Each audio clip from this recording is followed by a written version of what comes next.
Welcome. You're with the Nasty Pastor, and we're back with another read from out of the Kemet Egyptian gods. Now, I must say this to you. We done learned a lot, but this next god, Thoth, was, from my understanding, the maker of mankind from out of a clay wheel. You get it? Of mankind from out of a clay wheel. I ain't gonna waste no time talking. I'm gonna get into this. Thoth was a male with the head of an ibis. In some creation myths, Thoth spoke the universe into being or sang it into existence. Thoth was popular throughout Kemet, Egypt, especially in the city of Num. He was the god of magic and inscription, as well as the god of wisdom. Thoth was the god of liberation, scribes, and the written word. He served as the scribe of the underworld and recorded the salvation or damnation of souls within the scrolls of the Hall of Mot. He kept both the Book of the Dead and the Book of Thoth. Thoth was impartial and thus helped righteousness and wickedness find and kind of universal moral balance. People even referred to Thoth as the master of the balance, and he was associated with the moon. Thoth could take on the form of a baboon sitting by the fulcrum of balanced scales. Kemet Egyptians sometimes called Thoth the ape who guards the balance. Although Thoth is always the ibis, God simply assuming the form of an ape. Thoth took credit for the invention of the lunar calendar and kept all ceremony and religious dates in Kemet, Egypt. Thoth's wife, Seshat, had a disposition and set of interests nearly identical to his own. In many stories, she was the goddess of writing, while Thoth explicitly taught humanity how to write. Seshat created the idea of libraries and publicly accessible information repositories. Seshat also guided scribes and made sure they wrote and transcribed all information correctly. As of this writing, a database of the entire world's history is being collected. It's called the Thoth-Seshat Project, and it appropriately refers to Seshat as the mother of all database makers. Now, what I've learned about Thoth, it didn't say anything about it, right? But it places Thoth like as the supreme creator, right? I say this, it said Thoth was a man. You feel me? A man. So once again, I say this, history can be rewritten. History can be processed, comprehended your way. You feel what I'm saying? And when you're connecting dots, you get what I'm saying? Nothing I've read of Thoth at first matches up to this. It doesn't have matches up. Now, there's more information about Thoth in here, like the wife. I never knew that. You get what I'm saying?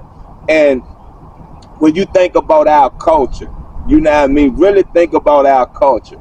It was the women, the goddesses that pushed our culture along. You get it? A database. Back then, a database which is relevant in today's world. A database. And you're going to tell me we are supposed to be stuck here, savages, living on drugs, thinking selling drugs going to get us out, going to make a way for us? It's not. Scamming not it. Stealing is not it. Using your brain in a functioning way that it brings back success and wealth. That is the way. And don't get me wrong, we have some successful drug dealers out here. Those days are gone. Believe me, those days are gone. You got what I'm saying? Let's realize that it's time to get in these offices of importance and change some things. Put our kids in these titles. Put our kids in these places of change. You feel me? And it's not about taking your child and molding them this way and telling them this how life has to be and this is what you have to do. Let your child grow into what they want to do. And then it's a organic, successful process. Once again, we just wrapped up Thoth. And as I said, nothing I've read before is in here. And nothing that is in here was in the literature I had on Thoth before. So our culture is full. Our culture is thick. Our culture is rich. And as you can understand, the things that Thoth was a god of, we talking about humanity. Think about what it takes to be a humanitarian. You get what I'm saying? We're talking about Thoth wrote down the scriptures. Thoth was the word. You get what I'm saying? See, that part right there said, hold up. If Thoth is the word, that's God. You get what I'm saying? That is the supreme creator. That's who did it all. But as we say and as we see, it says, Unat was a male with the head of an ibis. You get what I'm saying? A male. And I get we have, you know, genders and animals and things like that. I get it. You got what I'm saying?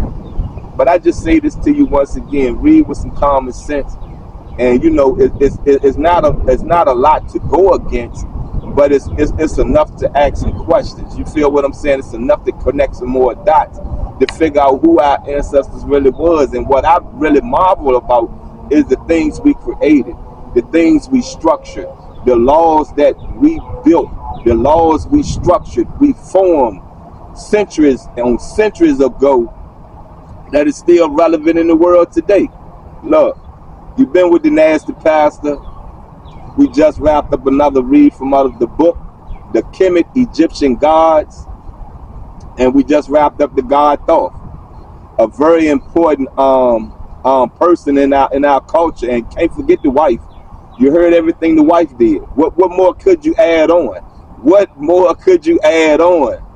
Once again, I want to thank you, women, for pushing our culture along. I want to thank you, goddesses, for pushing our culture along. I thank you. I thank you very much. We have had some casualties, and let's, you know, pray for them. You know, let's never forget them, and let's learn from them, and let's push forward, and let's save who we can save. Our culture is beautiful, and I want to say this to you again, you goddesses. Y'all are beautiful. You get me? Beautiful.